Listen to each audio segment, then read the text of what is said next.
আপনি জানলেন, মামুনরা জানলো না, তাহলে হলো না।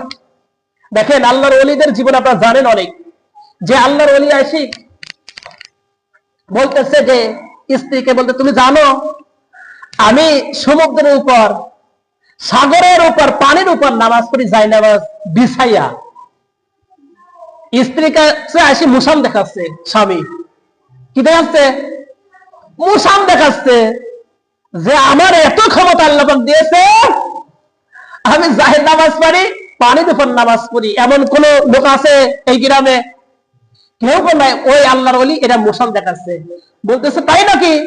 বলতেছে হয়। বলে আগামীকাল যা দেখাবো না, আগামীকাল যা নামাজ পড়ো, তারপর দেখা যাবে নি। স্ত্রী কি করেছে? পাক, নিজে যে পাক হবে সেই পাকটা হয় নাই, যেমন তেমন করে তাকে রান্না করে দিয়েছে।